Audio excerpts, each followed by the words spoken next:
Nah pagi ini saya mau sharing sesuatu, tapi saya mau bikin sesuatu yang lain deh pagi ini. Saya boleh minta nggak Pak Woy nemenin saya selama khotbah? Duduk di itu aja, kahun. Ya, yeah. Sebab kalau nggak duduk nanti 1 jam lebih bisa keriting. Kan enak kayak di kafe-kafe ya Bu ya. Saudara, beberapa hari ini ada satu rema yang beberapa waktu lalu menjadi seperti sebuah tamparan buat saya. Kalau saudara ada yang mungkin lihat di Instagram, saya kemarin ada upload hari ini melayani di RIM. Saya tuliskan sebuah judul di situ adalah Dedicated Life, sebuah hidup yang didedikasikan. Saudara, saya mau tanya, mungkin saudara enggak ngerti apa sih artinya dedicated life. Ada enggak di antara Bapak Ibu pada waktu dulu baptis, saudara pernah bilang begini sama Tuhan, Tuhan, mulai hari ini aku menyerahkan hidupku kepadamu. Silakan engkau menjadi Tuhan, dan apapun yang kau mau, lakukanlah dalam hidupku. Saya boleh tanya jujur, siapa yang pernah doa seperti itu kira-kira? Mungkin kalimatnya enggak persis, tolong angkat tangan. Oh banyak juga. Ada yang belum dibaptis? Ada yang belum dibaptis? Oke. Atau siapa yang mungkin pernah mengucapkan kata-kata begini? Yang nyanyi lagu ini, Lord I give you my heart, I give you my soul.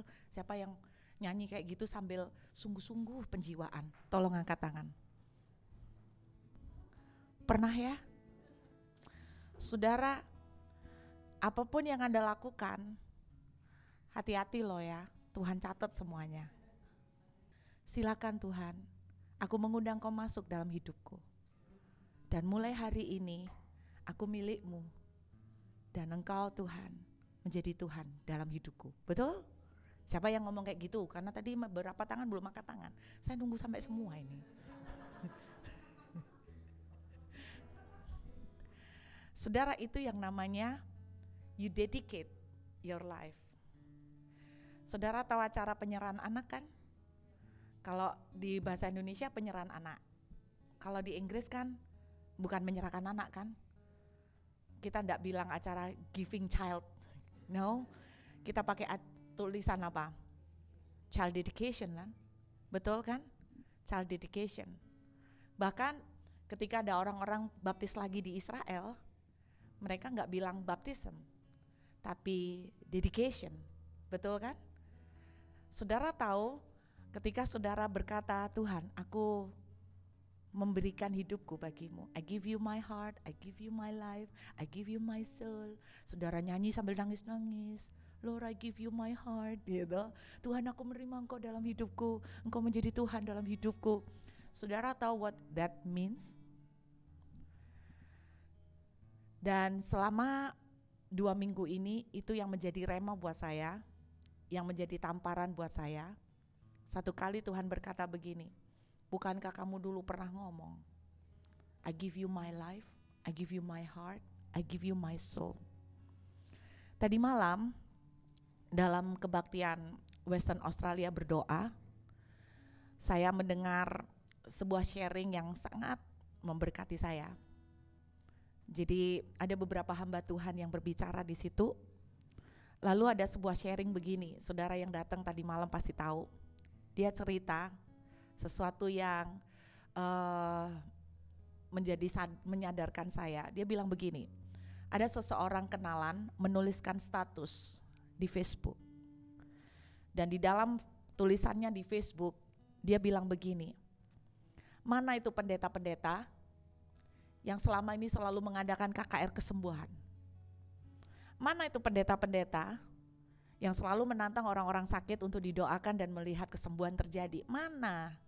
Sekarang pendetanya mana semua? Kok pendetanya pada ngacir semua, pada takut semua?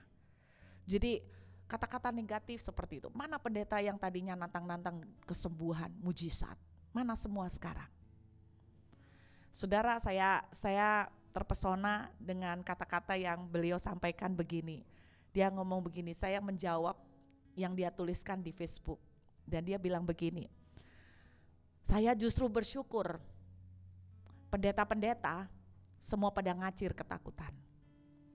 Saya justru bersyukur tidak ada pendeta-pendeta yang berani bikin KKR untuk kesembuhan. Saya justru bersyukur, bukan mensyukuri banyak kematian, tidak. Tapi dia bilang begini, pendeta yang mati selama masa COVID itu bukan puluhan. Bahkan dia ngomong begini, saya sempat belum tanya, bukan ratusan. Pendeta yang total mati karena COVID itu ribuan. Saya bukan bersyukur karena kematiannya, tapi begini, semua ini terjadi untuk menunjukkan kedaulatan Tuhan, bahwa saudara saya, pendeta, semuanya kita tidak punya kuasa apa-apa.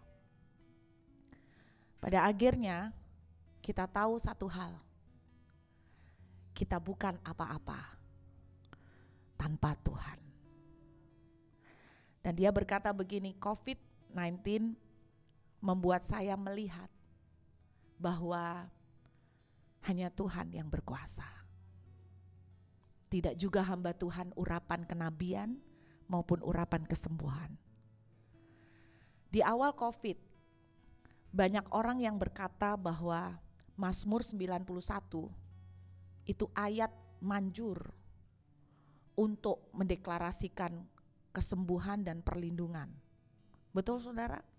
Semua pendeta, entah di Facebook, entah di Instagram, entah di YouTube, selalu mengutip Mazmur 91 untuk melawan COVID. Mereka declare, mereka pakai itu sebagai sebuah jimat, seakan-akan COVID itu akan lari ketakutan karena Mazmur 91. Karena ayatnya bilang penyakit sampar tidak akan mendekat, ya, nah? Badai tidak akan menyentuh. Tapi beberapa minggu yang lalu Tuhan berbicara, you know, satu-satunya tempat kita aman adalah dedicated life. Mungkin saudara bingung ya apa itu ya.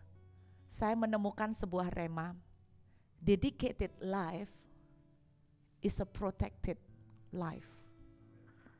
Kehidupan yang akan dilindungi adalah kehidupan yang didedikasikan, diserahkan ke Tuhan. Tidak ada tempat kita berlari, tidak peduli hamba Tuhan itu punya karunia kesembuhan. Finally, God is God. Ada seseorang cerita begini, saya mendoakan orang sakit tuli, saya mendoakan beberapa anak yang sakit tuli dan Tuhan menyembuhkan. Tapi saya mendoakan anak saya yang tuli sampai hari ini tidak sembuh-sembuh. Kenapa? Karena memang kita bukan Tuhan. Kita tidak punya kekuatan. Tuhan tetap Tuhan. Dan tadi malam beliau ngomong begini, COVID-19 menyadarkan saya bahwa kita tidak bisa mengandalkan apapun kecuali Tuhan. Dan pagi ini saya pengen sharing about dedicated life. Tuhan berbicara begitu kuat 2 minggu lalu. Dedicated life is a protected life. You want to be protected? You have to have a dedicated life. Apa maksudnya? Saya ajak lihat Roma. Kita lihat kitab Roma. Saudara, satu ayat ini seringkali menjadi kekuatan buat kita. Roma pasal 12 ayat yang pertama. Roma pasal 12 ayat 1.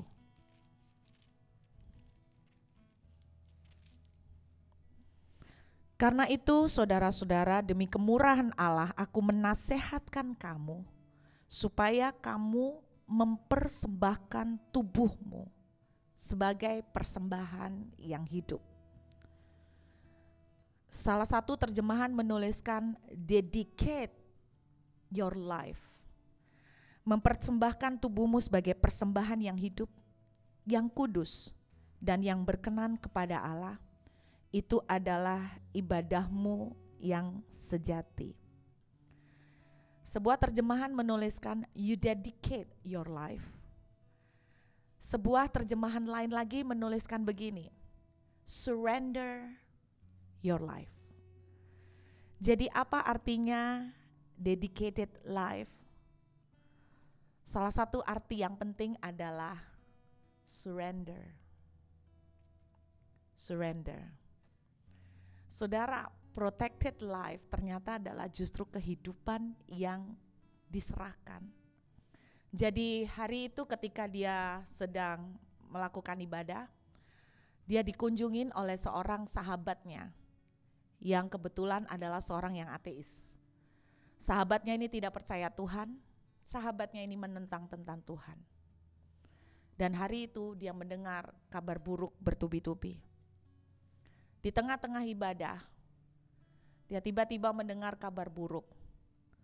Sebelum ibadah itu, ada kejadian bahwa anaknya sempat meninggalkan rumah yang laki, sekitar 3 hari.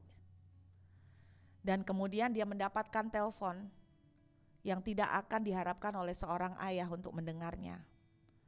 Bahwa ternyata anaknya mati karena dalam sebuah kejadian pengejaran, jadi anaknya itu main drug, main narkoba, lalu dia lari, dikejar polisi. Karena dia terus lari, akhirnya polisi melakukan penembakan dan anaknya mati. Itu satu bad news yang dia dengarkan pagi hari itu. Kira-kira menjelang siang, dia mendengar sebuah kabar lagi. Dan ketika dia mendengar kabar tentang anaknya itu, dia hancur hati. Dan dia sharing di kebaktian dengan air mata. Dia mengkhotbahkan dengan hancur hati. Temannya ngeliat bagaimana dia punya respon. Menjelang selesai, siang tiba-tiba dia dihentikan lagi dari ibadah karena dia menerima telepon kedua yang sama-sama mengerikan. Anak perempuannya ditemukan mati karena rupanya diperkosa dan dibunuh. Ini kisah nyata, saudara. 2 kabar sekaligus yang sangat menghancurkan hati seorang papa. Orang ATS ini berpikir di dalam hatinya, pasti dia akan menghujat Tuhan. Pasti kali ini dia pasti akan meninggalkan Tuhan. Beberapa minggu lalu saudara mungkin mendengar kejadian seorang hamba Tuhan yang langsung dalam sehari kehilangan 2 anak, tenggelam di pantai Seminyak. Saya waktu dengar berita itu, saya ini seorang mama, saya malam tuh gak bisa tidur, saya nangis buat mereka. Saya bilang, Tuhan kasih kekuatan buat papa dan mamanya. Saya gak bisa membayangkan hancurnya hati orang tua kehilangan 2 anak sekaligus dalam sekejap. Makanya sahabat yang ATS ini berpikir kali ini dia pasti akan menyerah, pasti akan menghujat Tuhan, pasti akan kecewa. Dan ketika dia mendengar kabar kedua, sang ayah tidak bisa lagi menyembunyikan perasaannya. Dia di depan jemaat, dia menjerit. Dia tersungkur di lantai, dia teriak. Saudara, orang ATS ini menunggu apa yang akan terjadi selanjutnya. Tiba-tiba di luar dugaan, si ayah yang berteriak di depan, yang nangis sampai tersungkur di lantai. Kemudian sambil menangis, sambil teriak dia bilang begini, Father, I don't understand. I don't understand, but I trust you. Cuma satu kalimat. Father, I don't understand, but I trust you. Orang ateis ini kaget. Dia nunggu kata-kata hujatan. Dia nunggu kata-kata makiannya kepada Tuhan, tidak keluar.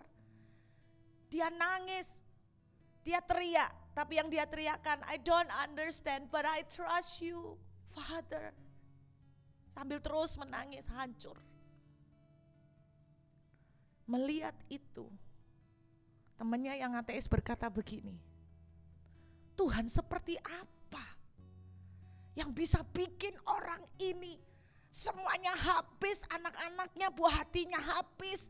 Dia masih bisa berkata, I don't understand, but I trust you. Tuhan seperti apa yang begitu hebat, yang bisa bikin orang ini begitu maniak, yang membuat orang ini begitu mencintainya. Saudara tahu, orang ini gara-gara melihat respon sahabatnya, hari itu dia terima Tuhan. Dan orang ini, mungkin Anda tidak tahu siapa namanya, siapa Bapak Gembala ini. Tapi orang ini yang ateis adalah orang yang memulai sebuah gereja yang bernama Toronto Airport Christian Fellowship. Sebuah gereja yang pada tahun 1994 menjadi pembawa revival yang dikenal dengan nama Toronto Blessing. Siapakah dia? Orang yang ateis, yang melihat bagaimana sahabatnya ketika kehilangan 2 anak sekaligus. Dia berkata, I don't understand, but I trust you. Dedicated life adalah tempat yang paling aman dalam hidup saudara dan saya. Apakah dedicated life? When you surrender. Apa artinya surrender? I don't understand, but I trust you. Ketika semua baik, saudara trust Tuhan, itu gampang. Tapi ketika semua keadaan seperti ini saudara tidak mengerti dan saudara tetap berkata, I trust you, itu artinya surrender. Saudara, beberapa minggu yang lalu, beberapa teman tahu saya mengalami homesick yang amat sangat. Saya ternyata menemukan bahwa I don't know, ternyata saya tidak betah tinggal di Perth. It's been 5 months. Ternyata saya tidak tahan, mungkin karena sudah terlalu biasa jajan di jalan, kongko-kongko sama orang, rame, terus masuk sini, I don't like it. Sampai tiap malam nangis. Dan doa saya, Tuhan, pulangkan aku. Bukan ke rumah bapakku, bukan. Pulangkan aku ke Surabaya. Tolong buka bordernya. Aku tengking-tengking itu border. Di dalam nama Yesus border buka. Ya tetap tidak buka. Malah dengar-dengar Western Australia akan nutup paling lama. Oh, haleluya. Saya mengalami, sampai ngomong sama beberapa teman, kayaknya gue lagi ngalamin mental breakdown nih. Sedemikian parahnya homesick saya, sampai kayak mental breakdown. I don't like everything I see in Perth. Everything becomes negative in my eyes. Jadi everything becomes so bad. Sampai seperti itu. Sampai seperti itu. Saya belum menemukan jawaban pada waktu itu. Terus ada masalah lagi yang kedua. Saudara, beberapa saudara tahu saya punya sekolah di Indonesia, di Surabaya, sekolah gratis. Namanya King's Kids. Namanya King's Kids. Kira-kira 4-5 tahun lalu, saya tuh sudah pengen berhenti. Pengen nutup King's Kids. Kenapa? Ini sekolah gratis. Selama 11 tahun ini, kami itu bertahan dengan anugerah Tuhan. Kami tidak pernah mengajukan proposal, pengambilan dana, minta dana, enggak pernah. Bahkan saudara yang tahu, kami jarang promo, baik di YouTube maupun di Instagram. Sehingga kami tidak pernah ada donatur yang tetap. Baru beberapa tahun terakhir, selama beberapa lama, itu ada seseorang yang rutin memberikan dana. Tapi itu pun bukan sesuatu yang banyak. Ngepres lah. Jadi selama 11 tahun, terus terang saya tuh lelah. Nah 5 tahun yang lalu, saya mengambil keputusan. Dan suami, kita mau tutup. Sudah tidak dapat apa-apa, keluar banyak iya. Dan saudara ternyata ngurusin orang bawah, ngurusin orang-orang tidak mampu, ternyata saya pikir akan lebih gampang. Ternyata pride mereka tuh lebih tinggi loh. Mereka sensitif sekali. Contoh simple. Dulu ada orang yang ngasih sumbangan makanan tiap minggu. Satu kali, namanya orang masak kan kadang tidak konsisten ya. Nah yang masak ini tuh gratis loh. Dia ngasih bakso, hambar. Orang tua ngomel, bilang begini, mentang-mentang kita ini miskin, dikasih makanan gak genah. Itu satu kali. Dan itu muncul berkali-kali. Saya pikir gila ya orang-orang ini. Kata orang kan namanya gratis gak boleh komplain. Ini gratis komplain, komplainnya banyak. Bahkan mereka sempat kumpul mau demo loh. Gila enggak? Saya sampai bilang gini, gua ini repot-repot, ngurusin anak sendiri aja repot, ngurusin anaknya orang. Enggak dapat apa-apa, dikasih gratisan, masih di demo. Waktu mereka mau demo saya panggil, buyar, bubar, tak tutup sekolah ini. Jadi saudara bertahun-tahun kami tired. Tiba-tiba Tuhan berbicara melalui hamba Tuhan ini. Tuhan bilang begini, jangan kamu tutup, teruslah melayani anak-anak itu. Nangis saya, gak boleh tutup. Nanti aku yang akan kirimkan orang-orang bagimu. Ya udah, itu kira-kira 5 tahun lalu. Saya mau tutup, gak jadi. Dan selama 5 tahun, Tuhan kirim, ya kirim. Tapi ngepres, semuanya ngepres. Kemarin gara-gara COVID, kami mengalami sebuah masalah yang meminjami tempat selama 5 tahun, tiba-tiba berkata mereka punya masalah internal, singkatnya kami harus keluar dari tempat itu. Akhirnya kami siapkan untuk keluar, dan di luar dugaan Januari saya ditelepon, Bu, keluar sebelum awal puasa, keluar sebelum itu. Waduh, mindahin sekolah itu lebih berat daripada mindahin rumah. Terus anak-anak belum selesai, awal puasa kan berarti Maret. Nah itu kan belum selesai kurikulum. Saya bilang, Tante, kurikulum belum selesai gimana? Loh ya enggak apa-apa, selesaikan sekarang. Loh kan ya harus ngikuti aturan Depdikbud. Halah sekolah gratis saja kok. Ya memang sih. Ya akhirnya saya sama teman-teman, guru-guru, ya udah selesaikan cepetan. Jadi awal puasa kita sebelumnya sudah selesaikan. Ya dipercepat. Jadi istilahnya naik kelas lebih cepat dari yang lain. Yang lain bulan Juni, kita bulan Maret. Enggak apa-apa lah. Ya apalagi, untungnya masih TK. Cincai. Dan saudara kena PSBB, wah ya wis pas. Pas kena PSBB kan gak sekolah. Gak di online kan, anak gak mampu. Ya apa caranya online? Masa aku modalin laptop satu-satu? Kak Iro mungkin buat online, pasti buat gamean. Gak mungkin. Jadi gak di online kan, ya udah off. Sampai beberapa waktu yang lalu. Akhirnya suami saya ngomong gini, ini kita punya saldo tambah habis loh non. Jadi guru selama 4 bulan kita gaji buta. Full, enggak dipotong. Karena kita juga kasihan mereka punya anak. Akhirnya suami saya dan saya rundingan, ya udah kita tutup aja ya. Mumpung belum habis, supaya sisa saldonya bisa kita bagi untuk pesangon. Kita bagi untuk pesangon. Dan saudara tahu, kita tutup. Asik. Guru-guru kita panggil, Zoom, kita kasih pengertian, lalu kita kasih pesangon. Habis sudah saldonya, persis untuk pesangon. Luar biasa. Pesangon kita kasih 5 kali gaji. Setelah selesai, kira-kira beberapa hari kemudian, saya enggak dikabarin.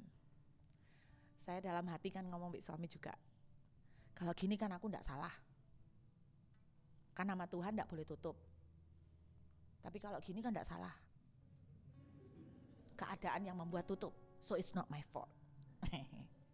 Jadi aku enggak merasa bersalah. Karena kondisi yang harus tutup. 1, COVID, tutup. 2, duit habis. Kan guru ya enggak ngajar, ya tutup. Loh nanti gimana Bu Ruth? Tanya guru-guru. Ya kita lihat nanti. Sekarang dulu. Ini juga enggak tahu lockdownnya sampai kapan. Saya enggak berani anak-anak TK tetap dimasukkan. Walaupun government memberikan izin untuk masuk.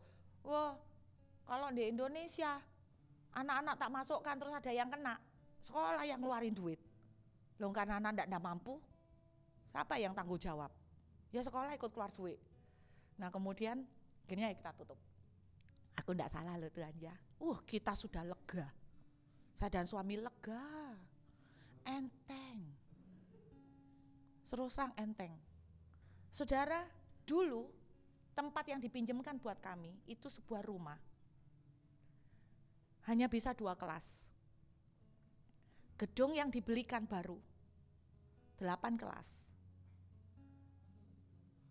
Itu di luar beberapa ruang lain ada lobi. Ada lobi penerimaan tamu. Wah, persis kantoran gitu. Penerimaan tamu. Jadi tinggal lobinya itu ditulis nanti King's Gate. Nah, itu kan enggak pernah. 8 kelas. Saya nangis. Bukan terharu karena mendapatkan sekolahan. Why? Baru bernafas lega. Why? Tiba-tiba Tuhan bicara tentang dedicated life. Kamu pernah bilang, Tuhan, aku serahkan hidupku untukmu. Whatever you choose for me, I will follow. Dan Tuhan katakan, will you? Dengan nangis, saya bilang, I don't understand, but I trust you.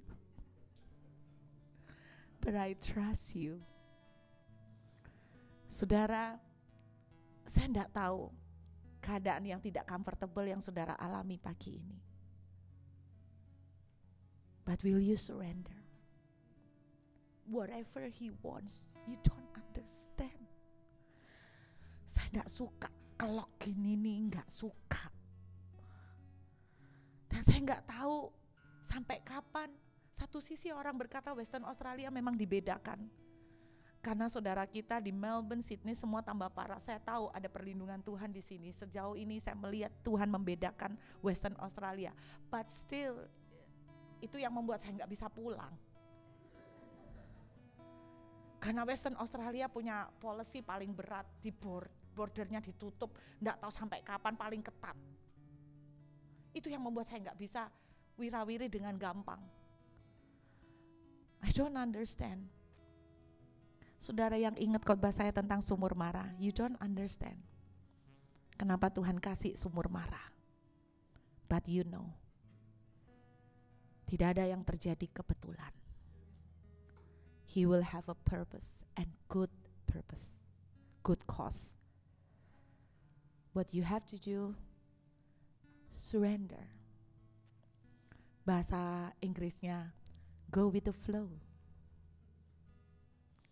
Tuhan kasih kau gedung berlantai berkelas 8. Okay, go with the flow. Tuhan lock kau dalam kondisi seperti ini, go with the flow. Dedicated life is a protected life. Mazmur 91, benar, memang perlindungan terhadap COVID. But you know the meaning? Mazmur 91 ayat 1. Orang yang duduk dalam naungan yang maha tinggi. Orang yang berlindung dalam kepak sayapnya Tuhan. Saudara, saya cek bahasa aslinya. Bahasa aslinya adalah dedicated. Like a wife to a husband. Whatever you give me. Apapun yang kamu mau. Silakan. I will obey. I will follow.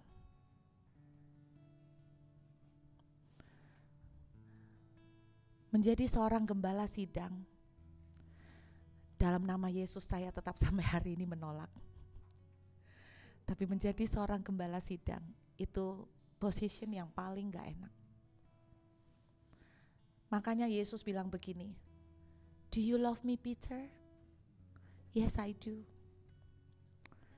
Gembalakan dombaku. Tuhan tidak pernah bilang gini, do you love me? Jadilah penginjil. Do you love me? Jadilah nabi. Tuhan bilang, do you love me? Jadilah gembala. Karena gembala itu susah. Saya yakin dalam hidup Bapak Ibu gembala di sini pasti ada masa-masa di mana they want to give up. Ngeliatin jemaat modelnya ABCD sampai Z. Nanti yang hari ini waras. Hari lain ini kumat. Ini waras, ini kumat. Sometimes terrible day happen, berapa orang langsung kumat. Capek loh, muter ngurusin gitu. Dan belum tentu yang diurusi sampai waras ini tahu terima kasih. Loh, gak gampang. Tapi saya percaya mereka berdua cuma karena satu. Whatever you want, Father. I don't understand. But I trust you. Sebuah message simple pagi ini. You want to be protected? Go with the flow. Surrender. Follow his lead. Although you don't like it. Ingat, beberapa minggu lalu, dia tidak selalu memimpin ke air yang manis. Dia memimpin ke sumur mara. Anda tahu kan? Karena ternyata sumur mara dipakai Tuhan untuk protect orang Israel. Saya boleh tanya, siapa yang hari ini sedang in the position not comfortable for you? Angkat tangan. Surrender. I trust you. I will just follow. Mungkin doamu belum dijawab. Mungkin doamu sampai beberapa lama belum dijawab. Bisakah saudara dan saya belajar berkata, I don't understand why you don't answer my prayer. But I trust you. I don't understand why you don't open the door yet. But I trust you. I don't understand why you don't make a way. You can make a way, Father, but you still do not make a way yet. I don't understand why. But I trust you. Amin. Saya berdoa teman-teman di RIM akan punya sebuah attitude yang berkata, I don't understand, but I trust you. Seseorang tanya, Bu, kok doa-doa saya tidak dijawab? Saya mau ngomong gini, doaku dewek tidak dijawab kok. Aku udah tengking, aku udah puasa, aku udah urapi, aku udah perjamuan, tetap tidak buka bordernya. I don't understand, but I trust you. Siapa yang hari ini menghadapi situasi yang tidak enak, bisakah kita berkata, I don't understand? Do you understand? Do you understand? No. Tapi kita tidak berhenti sampai di sana. Orang yang surrender akan berkata, I trust you. Itu surrender. Will you? Dedicated life is a protected life. You don't understand his lead. We are just servant. Kita hanya hamba. Nurut aja. Kemana kekasih kita mau. Saya percaya it's not comfortable for you. You will be protected. You, your family will be protected. I follow his lead to come here. I don't like it. But we are protected. Amen.